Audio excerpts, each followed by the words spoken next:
Today, we are going to be talking about the differences between a dolly and a zoom. These are some of the kind of shots that are mostly confused for each other because they look very similar. But once you master the art of differentiating these two kind of shots, trust me, you can never unsee it. Is that a word in English? Yes, you can never unsee it. Once you learn it, it can be unseen. But once you don't know it, it's very hard to distinguish, if I'm right to put it that way. So this is another video from Ryan Connolly himself. Ryan Connolly is a filmmaker from the filmmaking, or let's say the Film Riot platform right here on YouTube. And they have been doing this for so many years. And the main goal of this video, or let's say from these episodes, is that I show you and we all react and learn from the pros. These are videos that I've watched in the past that kind of had impact on me as an independent filmmaker. So without much ado, let's get right into the video. And please make sure, as usual, to check out Read from the Read channel. I have links to his channel in the description below. He actually gave us this shirt, amazing shirt with editing stuff. Anytime I wear this shirt, I get motivated because it has After Effects, Premiere Pro, and most other logos right here on this shirt. He does lots of visual effects on his channel. So if your intention is to become a visual effects artist or learn much more about visual effects, please make sure to check out Read's channel. So without much ado, let's get right into this video from Film Riot. Today we're taking a look at the differences between a dolly and a zoom with some ideas on when you might use one over the other. Welcome to Film Riot, the show that takes mystery out of the effects and techniques, going to some of your favorite Hollywood films. I'm your host, Ryan Connolly, and dolly shots and zooms are all over film. They are some of the most common techniques utilized to help tell the story visually. Some of my favorite uses of dollies come from Steven Spielberg. At times he can use them in subtle ways to draw us in, then other times we get that obvious move that adds that great Spielberg feel to the moment. Then we have a zoom, which brings an entirely different feeling. Some of my favorite uses recently have come from James Wan, like in the Conjuring films and Insidious. So let's jump in and take a closer look at these two and think about how we might use them for a project. First, we have the dolly shot, which is any moving shot that is being operated from a dolly, like the ones that you see on all major film sets, or more cheaper and accessible options like the Solo from VariZoom, sliders, or going even cheaper and just building one yourself. Regardless of how you do it, the idea behind this type of shot is to move your camera smoothly through the scene. For me, I think of it like this. The camera is the eyes of the audience, so a dolly move would be the equivalent of looking at a subject and walking toward it. It's a three-dimensional move toward or away from something, physically moving your audience closer or farther away from that thing, with the world around the subject moving and changing constantly. Of course, a push or a pull move isn't the only use of a dolly. You also have tracking shots, which is where you follow along your subject, usually from the side. You could also have a circular track and do a full rotation around your subject, but mainly what I'm keeping in mind with a dolly move is that I am physically moving my audience through that space, along with, toward, or away from my subject. Unlike a zoom, which is magnification instead of movement, and because of that, it isn't changing the spatial relationship of the surroundings to your actor. The world stays mostly the same as your actor gets larger in frame. However, as you zoom in, even though objects stay relatively in the same position, the background is compressed, which has the effect of the world choking in on the character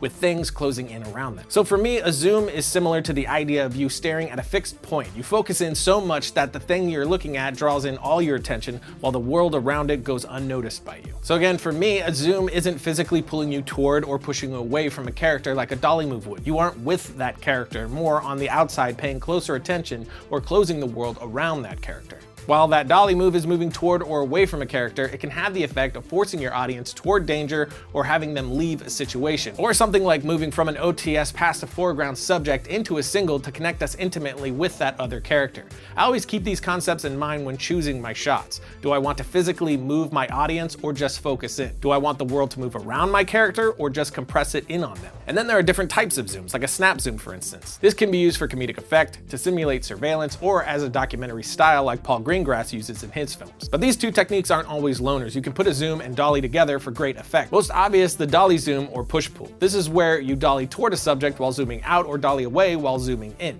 The idea is to keep your subject the same size in frame while everything else changes. This technique is most famously used in Vertigo and Jaws, but has been used a ton over the years for all kinds of different emotional effects. But it doesn't have to be as stylistic as that. A zoom mixed with a dolly can just be a practical solution to get the blocking you want for a shot. A good example of that is how how Spielberg uses it in Munich, which if you haven't seen Munich, it's one of his best in my opinion and doesn't get nearly enough attention. But of course, all of this is how I interpret these moves, which is informed by the way that I see the world and approach different ideas. The idea here is not to take my thoughts and run with them, but to think more deeply about how and why you move your camera. What are you trying to convey to your audience? How should they feel about this character, what the character is thinking or feeling? Answer those questions, then translate that into how you move or don't move your camera to help tell your story. Yes, guys. So basically what we can pick, or let me say the major thing that we can pick from here is that let's say zoom is actually like standing at this particular position and kind of physically pressing a button or turning in your lens, or if it's, let's say, a regular video camera, bringing the object closer by changing the focal length of your lens, simply bringing the thing closer. Now, Dolly, on the other hand, is physically moving the camera. So if the person is standing at least 50 yards away from me right now, what I'm going to do is I'm going to physically move the camera through space to the person standing there. So as you're moving like that, you begin to see so many objects emerging, or the world begins to change around you. But with zoom, the person is over there, I'm standing here, and I'm now using the camera lens to move from here to there. That means I'm just standing here and using optics to get close. So that's the main difference. So each of them kind of have a slightly different feeling, because like I said, when you physically move the camera closer to the person, as you keep going, if there were things to the side that you couldn't see, as you keep going closer, you can see all those objects. But because a zoom, you are just fixed at a particular position and moving the lens closer, or let's say using optics to draw the object closer, you don't get to discover new things or new object along the line, because you are still just standing at where you were, you are still static at that particular position and simply just using optics to bring the thing closer. I don't know if I've repeated this thing too much, but I just wanted it to kind of stick in very well, because I know it can be very confusing, especially if you're just getting into filmmaking for the very first time. So this is, I just hope it's very clear. But if it's not, let me know in the comment section below and I'll see how I can help to further break down this particular concept. So we took a look at the difference between a dolly move and a zoom. Now here's a few tips for getting better results from both techniques. First, with a zoom, which 99% of the time we aren't working with servo zoom type situations anymore. All most of us have these days is a manual zoom ring, which operating that with your hand on the lens is gonna lead to pretty rough results if you're going for a slow zoom. If you're doing a stylistic zoom, you're fine, but if you want that slow zoom, try using something like a wireless follow focus system like the iCan PD Movie Air. Set the motor up on the zoom ring and there you go. Or you could go a much cheaper route and grab these follow focus handles I found on Amazon. I got a pack of 3 for 15 bucks, pop it on your lens and you're getting a much smoother zoom than you would without it. Then for a dolly move, when pushing in or pulling back, if you want to feel that move more heavily, make sure you have something in the foreground to give perspective to that move. It'll give you more dimension to your shot by adding in that extra parallax, because without it, the shot won't be as dynamic. Then if you're using something like a slider to get a very slow movement, it can sometimes be difficult. This technique of using something in the foreground is very, very important, guys.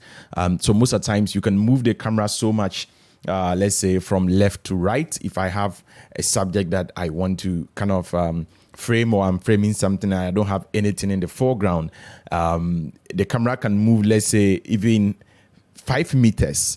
The movement is going to look very small. But if I have a foreground element and I move the camera just like 2 meters, it's going to look like I moved the camera 10 meters, because it's going to exaggerate the look. And so how I like to do it is I like to always divide my shot into several layers. So I usually have a foreground element.